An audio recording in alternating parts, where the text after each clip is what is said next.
son los que van a estar a cargo de los pacientes en un futuro cercano, entonces decidí hacer un tema de fácil manejo y sobre todo que aprendamos ciertos conceptos que sean básicos a la hora de poder detectar y diagnosticar aquella población de riesgo que puede estar sufriendo enfermedad renal crónica y no saberlo, y poder manejarlo en un primer nivel de atención, que yo creo que todos en algún momento vamos a tener o vamos a estar enfrente de este paciente con enfermedad renal, y debemos, por lo menos los primeros pasos en atención, diagnóstico y atención, debemos conocerlo. La siguiente diapositiva. Primero, hablar un poquito de generalidades, ¿no? Todo empieza por un concepto, debemos saber conceptualizar las enfermedades para poderlas diagnosticar. Entonces, básicamente, podemos hablar de la enfermedad renal crónica o definirla como un grupo de patologías que van a producir una alteración de la función del riñón. Recordemos que la función del riñón no solamente es la de producir orina, sino que este riñón es una máquina que va a tener una serie de tareas que creo que algunos de ustedes ya la han leído y la hemos conocido, que es, por ejemplo, filtro para toxinas del cuerpo que se producen a través de los alimentos, interviene en el metabolismo óseo mineral, interviene en la producción de eritropoyetina para evitar lo que es la anemia y ayuda a la producción de glóbulos rojos. Entonces, todo este riñón va a tener en la enfermedad renal o en la insuficiencia renal crónica, va a tener una alteración no solo de estructura, sino de funcionamiento renal.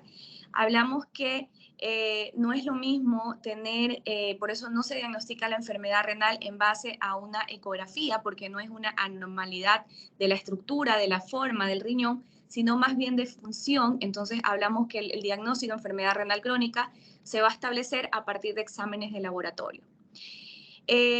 Dentro de los factores de riesgo para enfermedad renal crónica están principalmente aquellas enfermedades como hipertensión, diabetes, síndrome metabólico, obesidad y algunas enfermedades como por ejemplo glomerulopatías, que son los principales factores de riesgo para que se presente en un paciente en enfermedad renal crónica. Pero aparte de eso, estamos cada vez más seguros que también hay bases moleculares de alteraciones genéticas.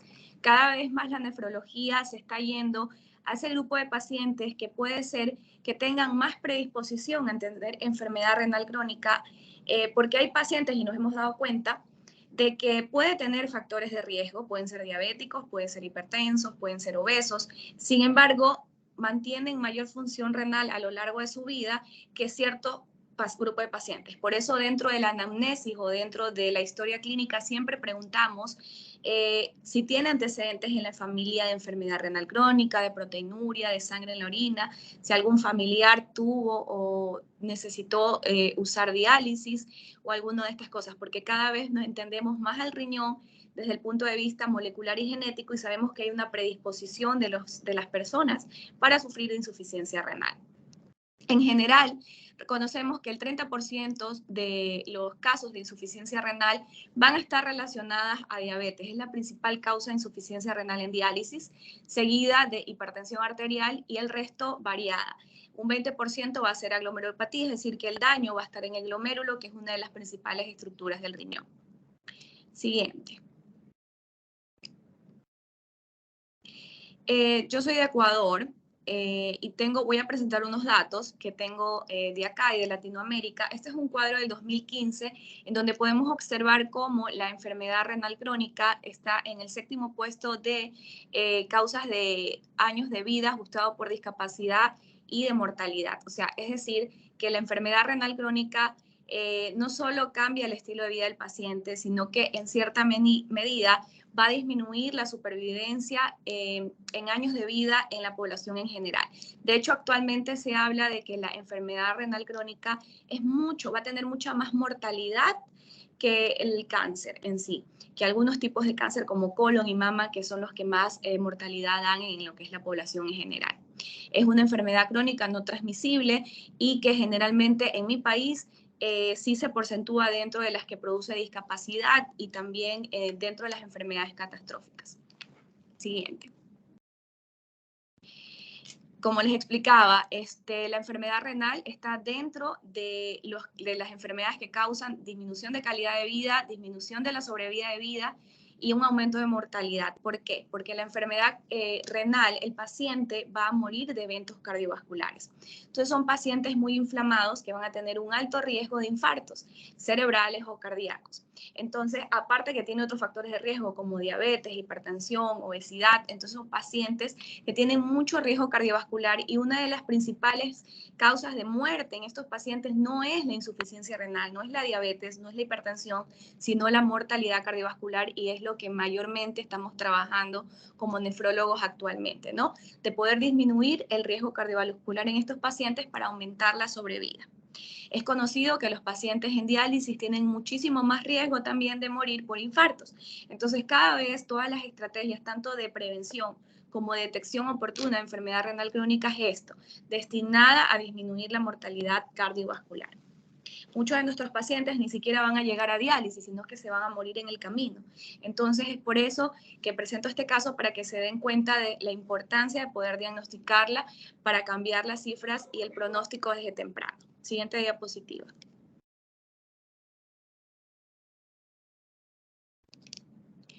La siguiente, ¿me podrías ayudar con la siguiente diapositiva? Ya, a ver, esto de aquí creo que todos los hemos visto y generalmente no nos gusta. La nefrología y el sistema renourinario, principalmente el sistema renal, no nos gusta. Creo que cuando nos ha tocado estudiar la fisiopatología y todo de nefrología, queremos ya ir a la parte tubular donde ya se forma la orina y donde se elimina el exceso de toxinas del cuerpo, pero antes nos causa un temor entenderla. Pero se los pongo aquí para que entiendan que tenemos siempre que partir de lo básico. No les voy a dar una clase del funcionamiento de la nefrona. Necesito que entiendan que el riñón es mucho más que producir orina. Mire que en cada lugar de la nefrona, tanto en el glomérulo como en la cápsula de Bowman o en los túbulos renales, se va a producir una función.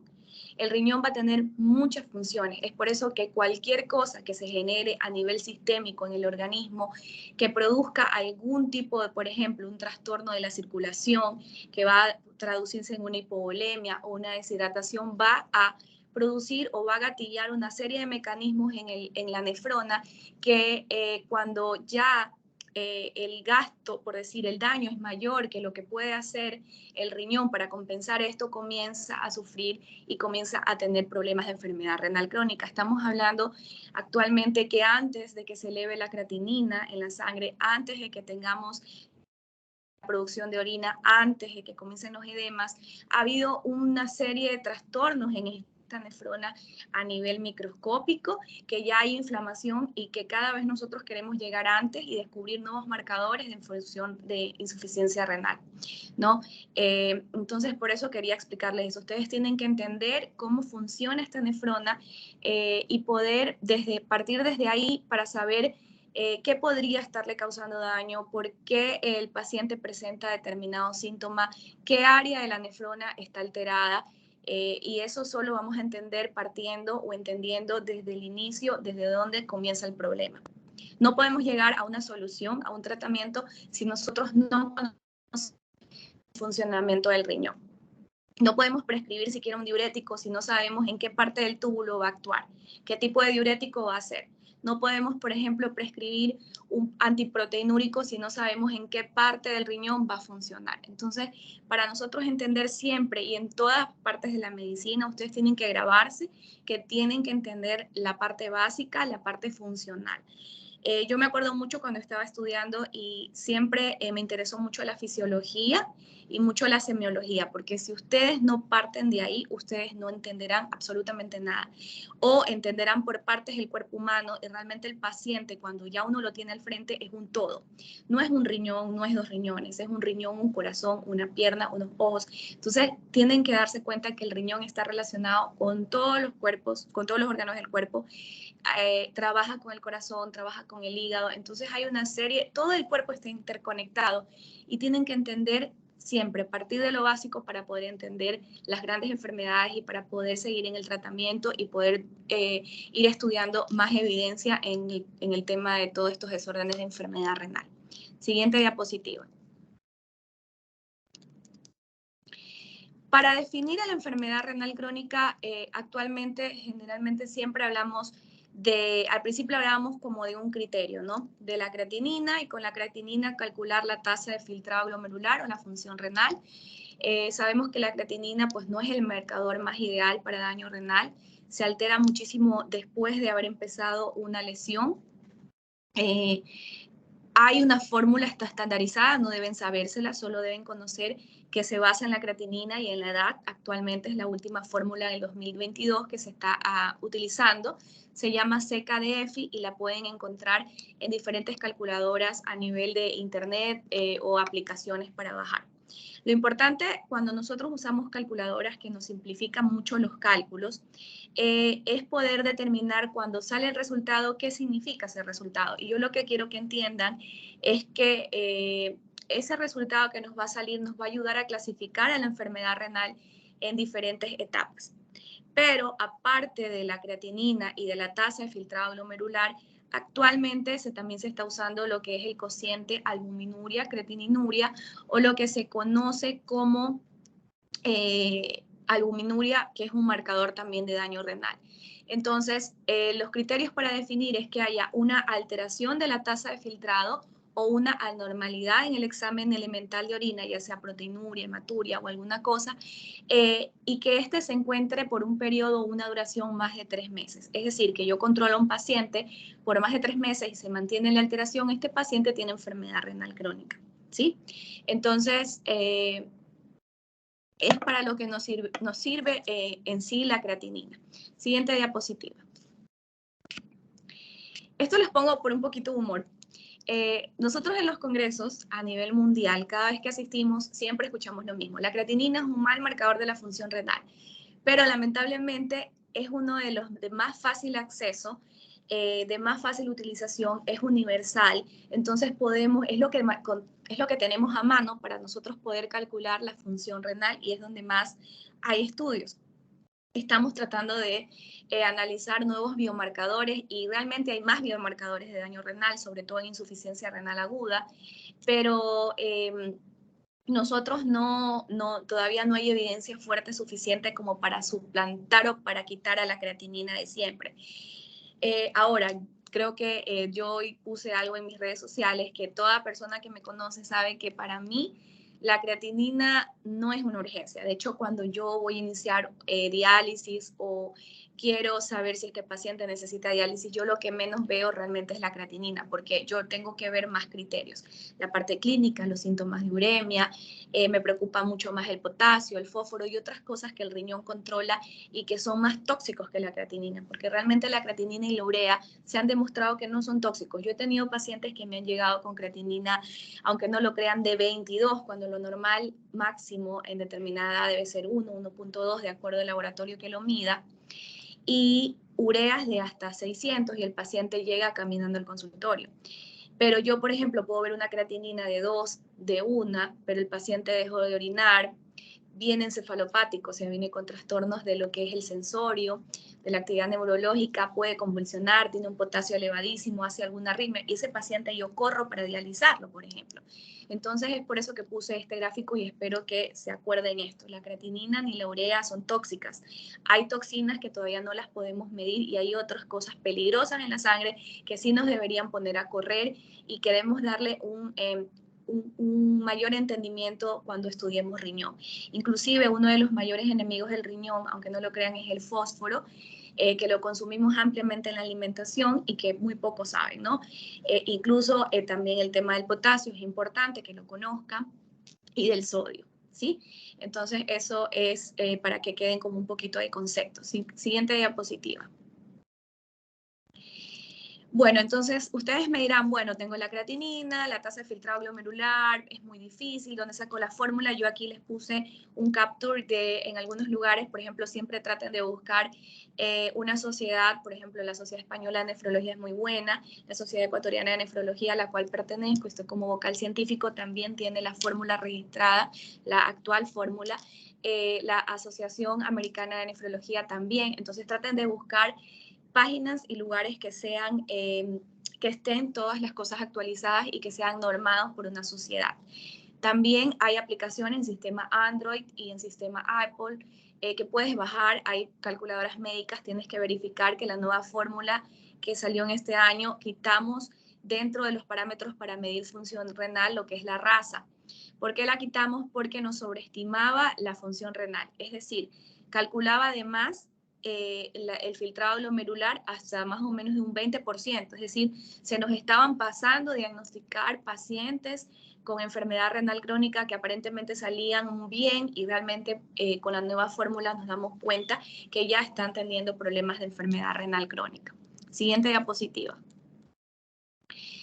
Como les explicaba, los criterios para enfermedad renal crónica, alguno de los siguientes por más de 3 meses. Fíjense que no solamente es la creatinina, ya la creatinina marca una disminución de la tasa de filtrado glomerular por debajo de 60.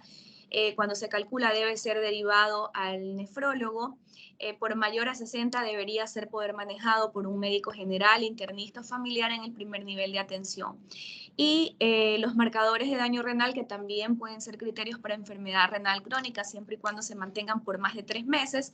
Está lo que le comentaba, que es el cociente albuminuria-creatininuria, que debe ser mayor a 30 miligramos en 24 horas, si haces en orina 24 horas, o un cociente en orina al azar, que es más de 30 miligramos por gramo. Alguna anormalidad del sedimento urinario, por ejemplo, una hematuria, un paciente que tenga sangre en la orina microscópica por más de 3 meses, es un dato de enfermedad renal crónica, a pesar de que la creatinina pueda estar normal o no tenga proteinuria. Pacientes que tengan anormalidades en los electrolitos, como potasio, sodio, entre otras cosas, también son enfermedad renal crónica, pueden deberse a desórdenes tubulares. Recuérdense que en el túbulo renal es donde finalmente se concentra y se elimina el exceso de ciertos iones en la orina, y es ahí donde se producen los principales desórdenes a nivel de túbulo, que pueden ser, por ejemplo, la acidosis tubular renal, ¿no? En donde hay hipocalemias, hipercalemias, bueno, hipomagnesemias y otros trastornos, que generalmente se diagnostican en la infancia porque son niños, nacen con este trastorno y son niños que generalmente van a tener la enfermedad renal desde el inicio. También aquellos pacientes con historia de trasplante renal son pacientes que, a pesar de que tengan un nuevo riñón y tengan una buena función renal, son considerados como enfermedad renal etapa 1. ¿Ok? Y también en pacientes con anormalidades detectadas por histología, esto es por biopsia renal, aquí entra en el grupo de glomerulopatías o algún tipo de otras enfermedades raras como amiloidosis, etcétera, ¿no? Que afectan directamente en la glomérula. Siguiente diapositiva. Esta es las guías KDIGO, es la organización internacional que clasifica y que da las guías para enfermedad renal. Fíjense en que en un lugar va a estar en el lado izquierdo, podemos observar el estadio de enfermedad renal de acuerdo al filtrado en base a la fórmula que les expliqué por la creatinina, y en el lado derecho va a estar por la cantidad de albuminuria que tenga el paciente. Entonces nosotros, por ejemplo, si yo tengo un paciente con una creatinina de 1.8, con una edad promedio de 50 años, y yo meto a calcular, estoy inventándome, no es que salga eso, pero si ustedes abren una calculadora, ponen creatinina, ponen edad, les va a salir un número. Entonces supongamos que a mí me sale 58 mililitros por minuto. Entonces yo me voy a este cuadro y me pongo en dónde está el rango de los 58 mililitros. Entonces veo que está en el rango de enfermedad renal crónica etapa 3. Etapa 3A, ¿no, verdad? Y luego yo tengo que valorar a este paciente, siempre pedirle albuminuria. Entonces luego yo veo que este paciente está eliminando, qué sé yo, 50 miligramos por decilitro de albuminuria. Entonces yo me voy al cuadro derecho, busco en qué lugar de la casilla está y yo digo, este paciente tiene una enfermedad renal crónica 3A, A2, por ejemplo, porque está dentro de ese rango de albuminuria, para poder clasificar. ¿Por qué queremos clasificar? Primero, para saber cuándo lo vamos a derivar, menos de 60 mililitros por minuto lo derivamos al especialista, y cuando tenga una proteinuria marcada, generalmente ya más de 150, 300, hay que enviarlo al especialista en nefrología. Si tiene menos esto, nosotros vamos a poder atender en el primer nivel de salud, o los médicos generales, o el médico clínico, o el médico de familia. Siguiente diapositiva. Esto es a nivel del Ecuador. Nosotros, la mayoría de los pacientes están en enfermedad renal estadio 1, muy pocos. Miren, el estadio 5 solo tenemos un porcentaje pequeño. Esta cifra disminuyó actualmente, estamos solo en diálisis 20 a 22.000 pacientes per cápita, y Ustedes dirán, ¿por qué hay tan pocos pacientes en diálisis? Por lo mismo que le explicaba. Una, o no se diagnostican a tiempo y andan por ahí sin saber que tienen enfermedad renal, y lo otro es que mueren antes de llegar a enfermedad renal etapa 5. O sea, muy pocos llegan a diálisis. La mayoría de los pacientes, como tienen muchas otras comorbilidades, por ejemplo, diabetes, hipertensión, pues son pacientes que fallecen por eventos cardiovasculares. Siguiente diapositiva. Esto es lo mismo que les explicaba, la mortalidad por enfermedad renal crónica es alta, a diferencia de otras causas, y mayormente si tiene algunos trastornos metabólicos asociados, algunas enfermedades crónicas, la mortalidad va a ser mucho mayor. Y entre más, por decir, entre más progresada esté la enfermedad renal, mayor. Siguiente. Voy a mover y se va a mover. Sácalo de ahí. Micrófono. La siguiente diapositiva, por favor, me ayudas. Es lo mismo, miren, por ejemplo, este es un gráfico como muestra, la enfermedad renal crónica es la que está en una curva de color rojo. Miren cómo ha aumentado la mortalidad y por encima del cáncer de pulmón y colorectal, que son las líneas amarillas y verdes. Es mucho más mortal, aunque ustedes no lo crean. Siguiente diapositiva. Como les explicaba, las causas de mortalidad son muchas, pero en número 1 siempre van a estar las cardiovasculares, infartos cerebrales y de miocardio. Seguida las causas infecciosas, sobre todo aquellos pacientes que hacen diálisis por infecciones de catéter de diálisis, ya sea peritoneal o hemodiálisis, y entre otras causas, pero mayormente es por eso. Recordemos que el paciente con enfermedad renal crónica es un paciente muy inflamado, entonces van a tener siempre un sistema inmune debilitado. Es por eso que estaban dentro del grupo prioritario para vacunación, por ejemplo, y fueron uno de los pacientes que mayormente fallecieron con la pandemia de COVID. ¿Por qué? Porque se demostró que el COVID mataba por inflamación y eventos trombóticos, y los pacientes con enfermedad renal, que aparte tenían diabetes, hipertensión, eran obesos o con sobrepeso, tenían esta inflamación crónica que lo hacían mucho más propensos a que murieran por trombosis y por eventos de la cascada inflamatoria, que finalmente eran los que llevaban al fallecimiento por COVID, ¿no? Que era el síndrome de estrés inflamatorio. Entonces, fíjense en cuán importante es que disminuir la inflamación en estos pacientes para disminuir la mortalidad. Siguiente diapositiva. También mayor mortalidad en pacientes que hacen diálisis, que es la línea roja, por encima de la mortalidad en la población general. Siguiente diapositiva. ¿Y qué pasa con aquellos pacientes que mueren antes de llegar a diálisis? Como está Homero aquí en la foto. Nosotros vemos este iceberg. Nosotros siempre lo que podemos ver en sistema de salud son aquellos que están clasificados como etapa 5 y que se los registran en los centros de diálisis. Pero los grupos más vulnerables, que no se diagnostican y que no son tratados a tiempo, que están del estadio 1 a 3 prediálisis, son esta capa del iceberg que nadie ve, porque muy pocos, realmente, como les iba explicando, muy pocos manejan nefrología. Es un capítulo de la universidad que a nadie le gusta, y pues realmente pasan desapercibidos, a pesar de que vienen años sufriendo hipertensión, vienen años sufriendo diabetes, y nadie se da cuenta que este paciente era un paciente con enfermedad renal crónica con un riesgo cardiovascular elevado. Siguiente diapositiva. ¿Qué medidas adoptar? Aquí vamos al campo. Ustedes ya están en lo que es en su atención, en el centro de salud.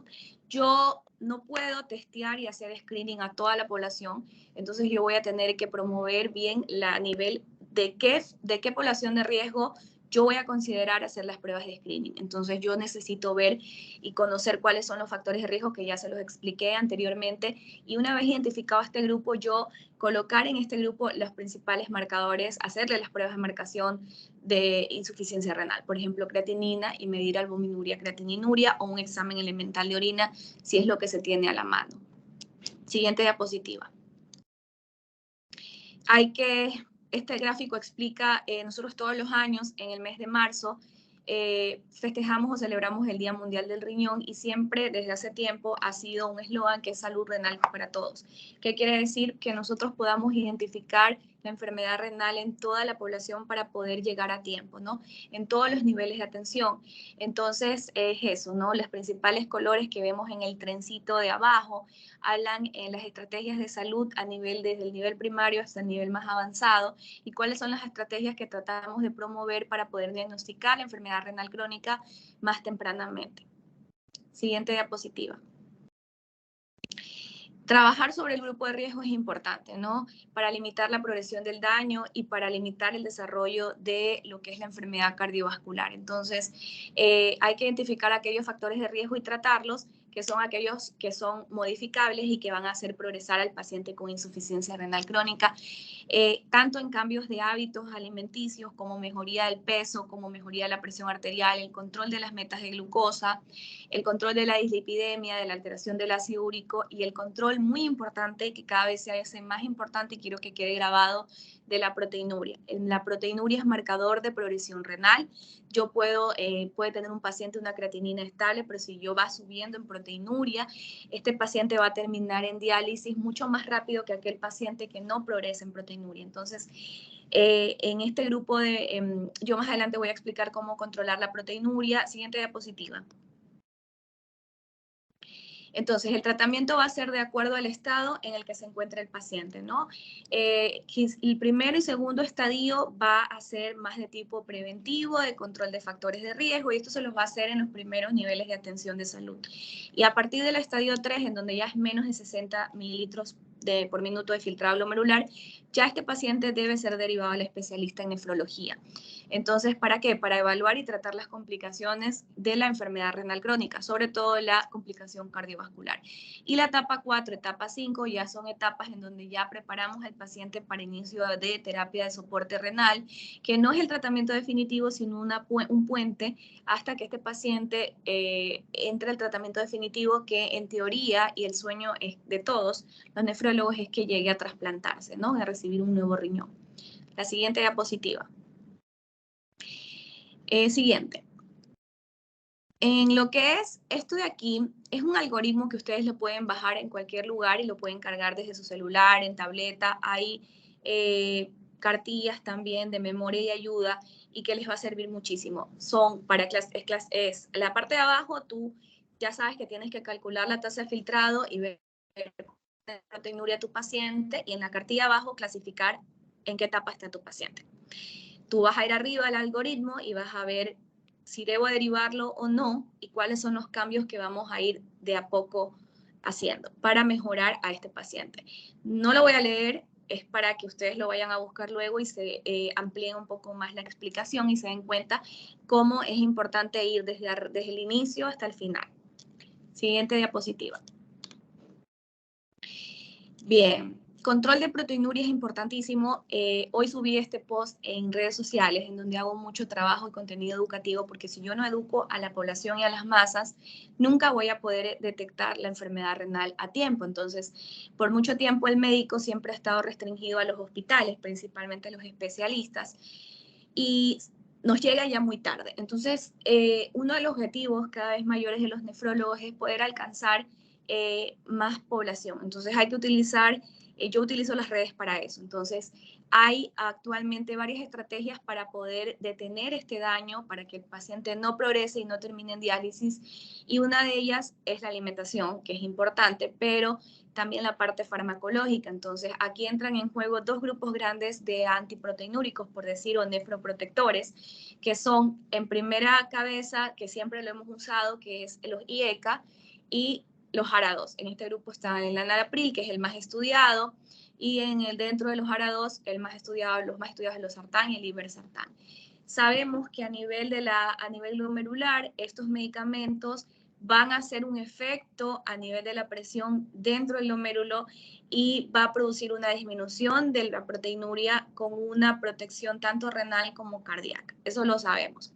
Pero nos quedábamos cortos. Entonces, había pacientes que a pesar de tener esta medicación, seguían avanzando y principalmente eran los diabéticos. Entonces, ¿qué pasó comenzamos a estudiar esta población, comenzó a estudiarse un grupo de medicamentos que se llaman inhibidores de SLT2, y este grupo de medicamentos se los inició estudiando a los pacientes diabéticos con insuficiencia cardíaca, proteinuria, y actualmente sabemos que podemos usar estos medicamentos aun cuando no sean diabéticos en pacientes con enfermedad renal con o sin proteinuria, porque están demostrando controlar este marcador inflamatorio y disminuyendo la progresión a daño renal terminal. Además que protegen a nivel cardiovascular. Hay estudios ya, muchísimos estudios que evidencian que disminuyen los ingresos de pacientes hospitalizados por insuficiencia cardíaca, por síndrome cardiorrenal agudizado y por eventos de infarto de miocardio y cerebrales, aparte de mejorar y como que estabilizar al paciente con enfermedad renal crónica, ¿no? Dentro de los más conocidos está la dapagliflozina y la empagliflozina, que han venido y siguen siendo estudiados para la enfermedad renal crónica. Siguiente diapositiva. El fósforo, como les explicaba, es otro enemigo del riñón y que debemos controlarlo. Nosotros debemos, las guías dicen mantener fósforo menos de 4.5. Yo realmente, las guías son guías, no es algo que tenemos que hacerlo al 100%, hay que ver qué tipo de paciente es. El metabolismo fosfocálcico es uno de las complicaciones de los pacientes con enfermedad renal crónica, y esto ya lo maneja el especialista. No se lo voy a explicar esto porque eso ya es manejo ya más de especialidad, pero quiero que entiendan que hay que explicarles a los pacientes que comer alimentos con fósforo es malo, y que dentro de los alimentos con fósforo está las gaseosas, todas las conservas, todos los embutidos, los procesados, y que hay que evitarlos. Y luego de esto tenemos que hacer un tratamiento farmacológico para tratar de este metabolismo fosfocálcico, disminuir las complicaciones. ¿Por qué? Porque aún cuando los pacientes estén en diálisis y yo no controlo esto, mi paciente, esta alteración y estas calcificaciones extravasculares, fuera del hueso, que se llamaba antes enfermedad ósea renal, se ha demostrado que aumenta la rigidez de las arterias y aumenta los eventos cardiovasculares. Entonces, por eso mis pacientes se mueren más, ¿no? Siguiente diapositiva. Estas son todas las guías, todo lo que nos dicen las CADIGO, todo lo que nos dicen las ISN, toda la SLAN, o sea, todo siempre están dando guías, pero lamentablemente no en todos los sistemas de salud se puede hacer lo que se pide. Por eso pongo estos dos brazos atados, porque por más de que nosotros conozcamos, como está arriba, toda la información en nuestro cerebro y está en todas las guías, protocolos y evidencia científica, lamentablemente la enfermedad renal crónica es una enfermedad que ataca a la gente más pobre y no tienen a veces acceso a los medicamentos. Entonces, es un paciente que a veces no controla su azúcar, no controla su presión porque no tienen para comprar la mejor medicina.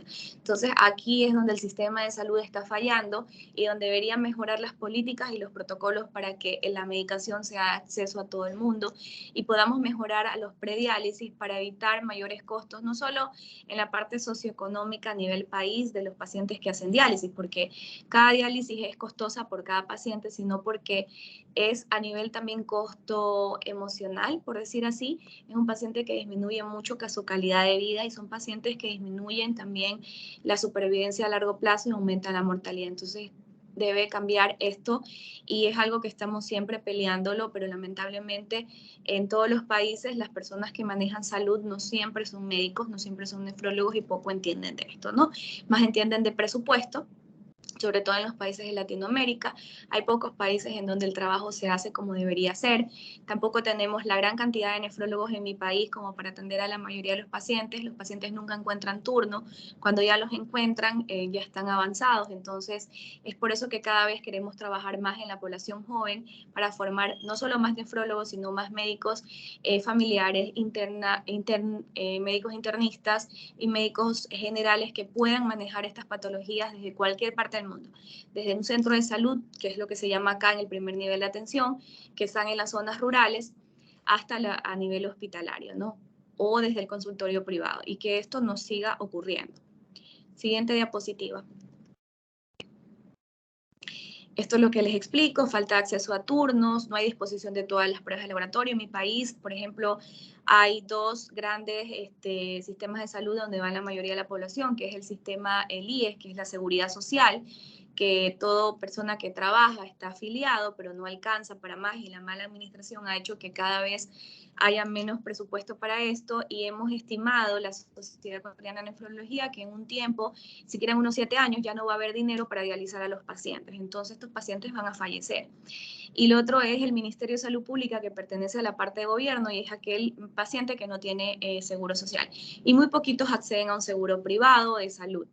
Entonces, por eso, no hay acceso a población a medicina de especialidad también. En los centros de salud falta la medicina básica. Imagínense cómo es una medicina, un inhibidor de GSLT2, no va a haber, estamos peleando porque entre el cuadro básico, ayer vi una gran noticia que en Brasil ya está dentro del cuadro básico de medicamentos, y eso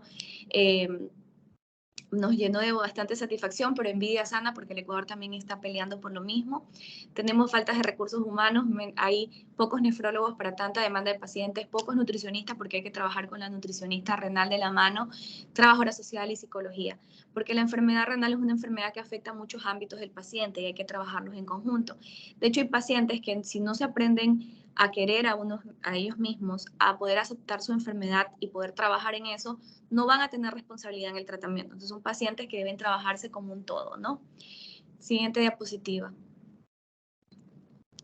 El tratamiento en la etapa 5 siguiente es lo que les explicaba. Aquí tenemos solo la terapia de reemplazo renal, está la hemodiálisis, la diálisis peritoneal y el tratamiento definitivo, que es el trasplante renal. El trasplante renal en nuestro país está en pañales todavía, pero sí hay pacientes que se acceden al trasplante. El trasplante puede ser de donante vivo y donante vivo relacionado y no relacionado, ¿no? Por ejemplo, relacionado un parentesco directo y no relacionado por ahí un parentesco más lejano. Y está el fallecido, que son los pacientes que entran a lista de trasplante para la espera de que alguien que sea un candidato para donar, un donante potente, sea compatible para él y reciba la terapia, reciba el nuevo riñón, el nuevo injerto. Siguiente diapositiva. Esto les hablaba, el costo económico de la insuficiencia renal, el tratamiento diario por persona en mi país es de $1,456 por paciente. No incluye, no incluye toda la medicación. Hay cosas que entran y otras que no. Y en diálisis peritoneal el costo es de $1,300 por paciente. Siguiente diapositiva. La esperanza de vida, lo que ya les había explicado, el aumento de la mortalidad, que es parte del costo en la población, que no es económico, sino un costo más bien de calidad de vida, disminución también de lo que es la esperanza de vida en estos pacientes, y también es como que quitamos estas personas que puedan ser activas para lo que es el desarrollo de un país, porque son pacientes que la mayoría de las veces ya no pueden estar trabajando. Entonces, hay una serie de factores que rodean a la enfermedad renal y no solo la parte clínica, ¿no? Sino la parte socioeconómica. Siguiente diapositiva. El impacto psicosocial. Los pacientes con enfermedad renal terminal en etapa 5 tienen mucho dolor, se fatigan de ir al centro de diálisis, no pueden a veces reincorporarse a la sociedad, no trabajan, tienen mayor tendencia a trastornos depresivos, de ansiedad, desesperanza, desánimo. Entonces es importantísimo también trabajar en un programa de rehabilitación física y social de estos pacientes, restablecerlos y volverlos a regresar a la sociedad para que sean personas activas y también aumentar su bienestar, ¿no? Siguiente diapositiva. Siguiente, porque esto es algo un poquito de los costos, por eso hablemos. El tratamiento del trasplante renal, como les expliqué, es un tratamiento definitivo. Hay que mejorar las políticas de salud para también a nivel mundial, para que aumenten el número del pool de donantes que nosotros decimos, para que cada vez haya mayor factibilidad que a un paciente pueda otorgársele un injerto, un riñón nuevo, ¿no? También hay que capacitar a los médicos jóvenes, a los intensivistas, a los cirujanos, para que aprendan a hacer preservación de órganos. En mi país hay una política de salud que se incorporó y es que toda persona que nace y tiene su cédula son donantes, a menos que en el momento de que vayan a registrarse, donde se saca la cédula, ellos dirían que no lo quieren ser. Entonces, cualquier persona es donante, la mayoría lo somos. Y el problema es que cuando, por ejemplo, una persona fallece en un hospital rural, no hay el equipo necesario para poder preservar ese riñón y que no se pierda y se pueda trasladar y se pueda coordinar hacerse un trasplante a nivel de Guayaquil y Quito, que son las ciudades donde hay 2 centros para hacerse trasplante, ¿no? Ese es uno de los principales inconvenientes. Entonces, el gobierno lo que debe hacer es capacitar cada vez a mayor cantidad de médicos para que en cualquier parte del país puedan hacer la preservación de los órganos. Siguiente diapositiva. Finalmente, les dejo esta diapositiva, me parece interesante, es algo chistoso, pero realmente es así. Con mis médicos residentes, médicos internos, los que rotan en mi hospital y algunos que he podido yo darles clases, siempre la parte de la fisiología, que yo les decía, la fisiología renal es dura, pero todos podemos entenderla, hay que buscar la forma, porque como dice aquí, yo quisiera solamente irme a donde se hace ya, donde se forma la orina, sin conocer cómo se hizo, pero es imposible, porque el riñón es mucho más que producir orina, entonces debemos aprender desde el inicio. Entonces creo que esa es una de las cosas que quiero dejar como mensaje, todos podemos. Ahorita yo creo que ustedes tienen una gran ventaja, que en mi tiempo no la tenía, que es las redes sociales, hay que usarla en forma inteligente. Eso siempre les estoy diciendo. Hay ahorita calculadoras que les puedes descargar, hay gente que enseña en redes, hay videos de youtubers que enseñan cómo puedes entender la parte fisiológica renal. Tienes todo a tu mano. Tú haces un solo clic y puedes buscar de la forma precisa los papers, todo lo que tú quieras aprender. Pero falta ganas. Entonces la gente usa a veces las redes, que está bien. A veces yo también veo TikToks y Instagram que me llaman la atención, me hacen reír, me gusta mucho varios tipos de cosas, pero hay que centrarse. Si son estudiantes de medicina, uno debe aprender de lo básico. No te puedes saltar anatomía para saber fisiología sin saber la anatomía, no puedes saber semiología si no aprendiste fisiología, no puedes aprender la parte ya de la medicina especializada si no aprendiste nada antes. Entonces, eso quiero que quede en ustedes. Espero haberles llegado algo, haberse les quedado algo de esto. Y si no, me pueden escribir. Yo tengo canales de redes sociales. Abajo dejo a Doctora Nefro, es mi canal en Instagram y en TikTok, perdón. Y tengo también una página web que es nefrologaecuador.com, en donde también estoy subiendo ya y trabajando para subir más contenido educativo. Estoy preparando un ebook y cada vez voy a tratar de centrarme más en esto porque falta muchísimo. Yo me doy cuenta cuando llegan cuando llegan a los hospitales los médicos residentes o los médicos internos y saben muy poco de riñón y no entienden algunas cosas. Creo que les faltan estas bases, entonces poco a poco también iré incorporando talleres para formación de médicos que quieren aprender de la parte de riñón. Entonces agradezco mucho la invitación. No sé si tengan alguna pregunta. Los escucho.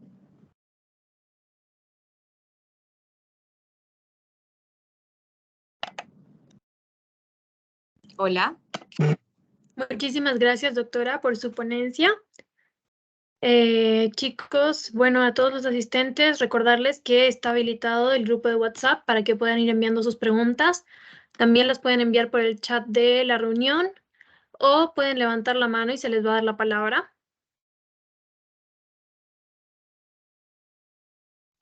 Bueno, yo tengo una pregunta aquí, doctora, que en cuanto al diagnóstico, la presencia de cilindros nos podría dar luces de que se está desarrollando una insuficiencia renal, y si así fuera, ¿qué cilindros podríamos tomar en cuenta?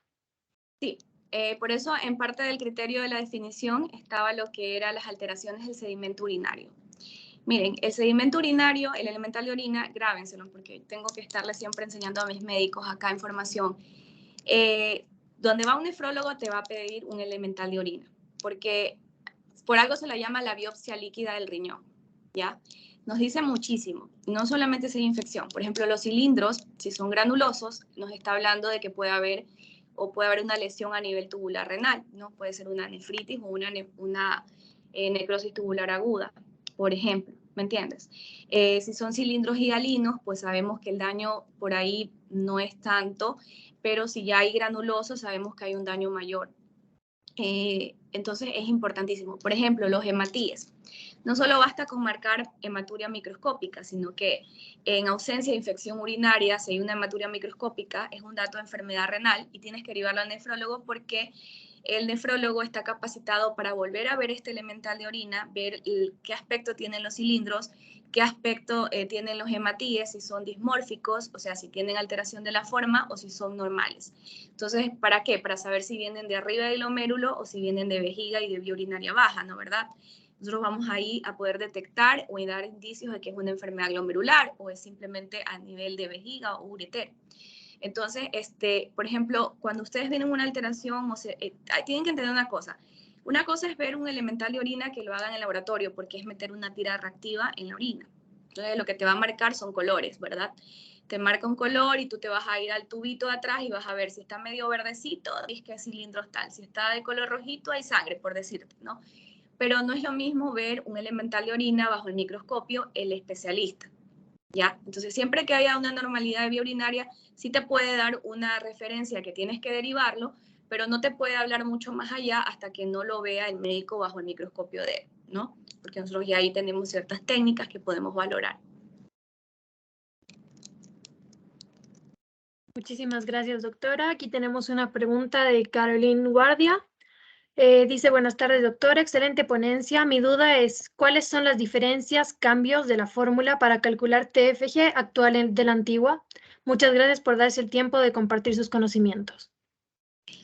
Ya, lo que dije es la raza, quitaron la raza. Antes nosotros poníamos la creatinina sérica estandarizada, porque tienes que ver que tu laboratorio sea la universal estandarizada, la que se usa, y la edad. Y te poníamos raza, negra o mestiza. Ahorita no ponemos nada de raza, solamente la creatinina y la edad y calcula. ¿Por qué? Porque como les expliqué, sobreestimaba la tasa de filtrado. Ya aumentaba hasta 20 puntos, hasta 20 mililitros el resultado. Entonces estaba dando un falso de como que estuviera todo bien y realmente al cálculo nos dimos cuenta que afectaba la raza. Entonces por eso ahorita solo es edad y creatinina sérica. Entonces la pueden encontrar donde les expliqué. Ahí está actualizada. Muchas gracias, doctora. Vamos a darles un minutito. Creo que están todavía escribiendo sus preguntas.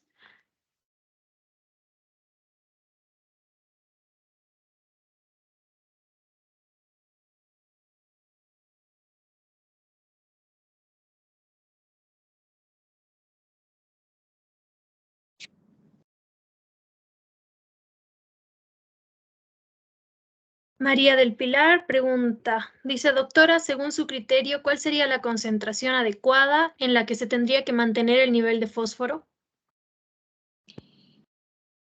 Mira, los protocolos y las guías dicen 4,5, menos de 4,5. O sea, el límite superior sería 4,5 miligramos por decilitro. Pero yo suelo medir el fósforo en orina, ¿ya? ¿Por qué? Porque es el primer marcador. Yo puedo tener un fósforo normal de 4,5, ¿verdad?